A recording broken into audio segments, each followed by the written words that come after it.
단백질 폭탄으로 알려진 두부는 건강식으로 많이 드시는 대표적인 식재료입니다. 그런데 두부를 잘못 드시면 오히려 건강을 해칠 수 있다는 사실 알고 계신가요? 두부를 먹을 때 독이 되는 최악의 경우, 그리고 두부를 어떻게 먹어야 우리 몸에 보약이 될 수 있는지에 대해 알려드리겠습니다. 두부가 오히려 건강을 해치는 첫 번째는 바로 GMO 유전자 변이된 콩으로 만든 두부를 먹을 때입니다. 2018년 보도 자료를 보면 수입콩을 사용해 만든 두부 7종류 중에서 6종류가 GMO 성분이 검출되어 파문이 일었던 적이 있습니다. GMO는 원래 생산성을 향상시켜 식량 부족 문제를 해결하고 비타민, 미네랄 등의 영양소를 강화하거나 질병 저항성을 높여 건강에 도움을 주기 위해 유전자를 변이하여 재배하는 것입니다. 또 제초제나 살충제의 사용량을 줄일 수 있어서 환경오염도 줄일 수 있는 장점이 있습니다. 하지만 이렇게 재배된 것을 섭취했을 때 건강에 대한 안정성 문제와 생태계 파괴 등의 논란은 끊이지 않고 있습니다.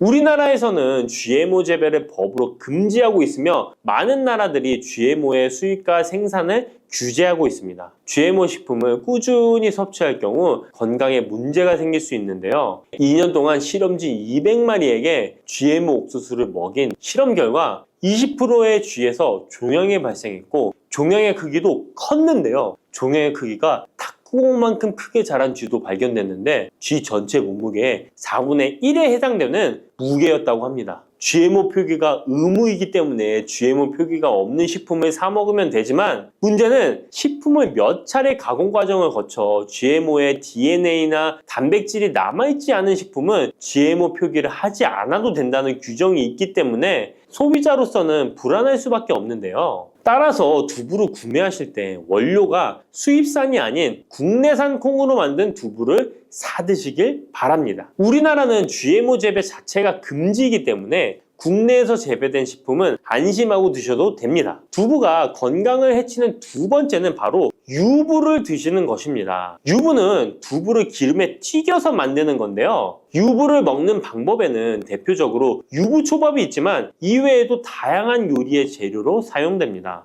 유부의 고소한 맛과 부드러운 식감 때문에 다양하게 사용되지만 건강에 해로울 수 있으니까 주의하셔야 됩니다. 두부를 기름에 튀겨 만든 유부는 칼로리가 높아질 뿐만 아니라 트랜스 지방이 생성됩니다. 트랜스 지방은 혈관 내 콜레스테롤을 증가시키고 심혈관 질환의 위험을 증가시킵니다. 이로 인해 대사증후군과 뇌 기능에도 영향을 미쳐 인지력, 학습 능력을 감소시키는 부작용을 일으킬 수 있습니다. 유부를 아예 드시지 말라는 게 아니라 맛이 좋고 간단하게 식사 대용으로 드실 수 있는 유부만 맛이 좋고 간단하게 식사 대용으로 드실 수 있는 유부지만 과하게 드시지 않고 적절히 드시면 좋겠죠? 세 번째, 두부를 드실 때 주의할 점은 시금치와 함께 드시면 안 된다는 것입니다. 시금치는 철분이 풍부하게 함유되어 있어 빈혈 예방에 효과적으로 알려져 있습니다. 또한 비타민 A, 루테인, 제아잔틴 등의 영양소가 풍부하여 눈 건강 증진에 탁월한 효능이 있고 마그네슘, 비타민 K 등이 풍부해서 뼈 건강 증진에 효과적인 것으로 알려져 있습니다. 그러나 문제는 시금치에 함유된 옥살산입니다. 이 옥살산이 두부의 칼슘과 결합하여 수산칼슘이라는 성분이 만들어지는데 이 성분이 결정을 이루어 신장이나 요로에 쌓여 결석이 됩니다. 신장결석, 요로결석이 되어 극심한 통증을 유발할 수 있다는 것입니다. 시금치를 드실 때는 두부와 같이 칼슘이 많은 음식을 피하시고 별도로 섭취하시는 게 좋겠습니다. 네 번째, 두부를 드실 때 오히려 해가 되는 경우는 갑상선이 약하신 분들입니다. 두부에는 사포닌이라는 성분이 함유되어 있는데 사포닌을 많이 섭취하게 되면 요오드가 몸 밖으로 과도하게 배출될 수 있습니다.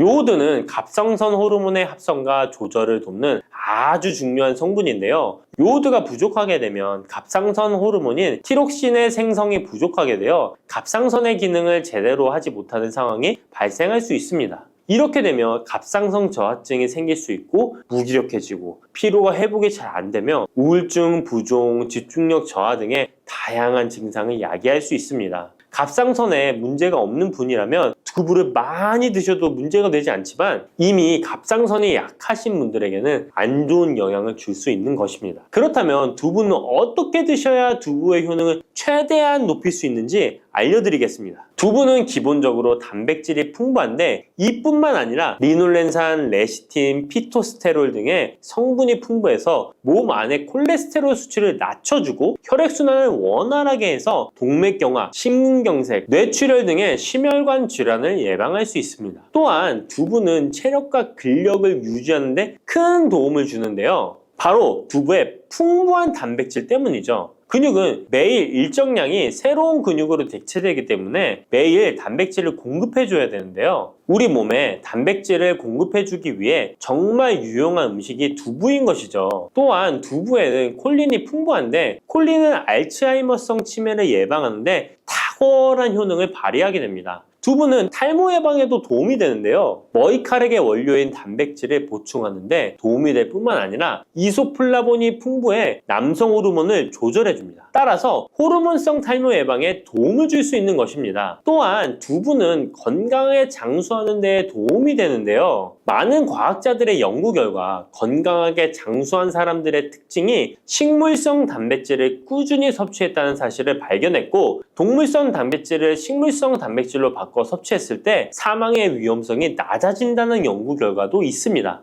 이러한 효능이 극대화가 되려면 소화 흡수가 잘 되어야겠죠. 두부 중 소화 흡수가 가장 잘 되는 것이 바로 순두부입니다. 순두부는 일반 두부와 마찬가지로 비질을 분리한 콩물에 응고력이 약한 응고제를 넣어 만든 것인데요. 그렇기에 훨씬 부드럽고 소화 흡수가 잘 되는 형태가 되는 것입니다. 하지만 단점은 일반 두부보다 단백질, 섬유질 등의 영양 성분의 함량이 떨어지는데요. 이런 단점을 보완하기 위해 계란과 함께 드시면 좋은 대안이 될 수 있어요. 순두부찌개에 계란이 들어가 있는 것이 맛뿐만 아니라 영양적으로도 찰떡궁합인 것이죠. 순두부와는 식감이 완전히 다른 쫄깃한 두부면이 요즘 인기가 높아지고 있는데요. 밀가루를 대체할 수 있는 다이어트 식품으로 많이 알려지고 있습니다. 다양한 면 요리에 사용되는데 단순히 두부를 면 모양으로 만든 것이 아니라 일반 두부보다 단백질의 함량이 2배 정도 높아서 건강에 더욱 좋은 식품입니다. 두부에서 수분을 빼고 응축시켜 만들기 때문에 같은 무게당 영양 성분의 함량이 높아지는 것입니다. 두부는 양배추와 함께 드시면 좋은데요. 두부는 단백질이 풍부하지만 비타민C와 섬유질이 부족한데 양배추와 함께 드시면 모든 영양소를 골고루 섭취할 수 있게 되는 것입니다. 또 귀리를 넣은 잡곡밥과 함께 드시면 좋은데요. 귀리에 풍부하게 함유된 식이섬유와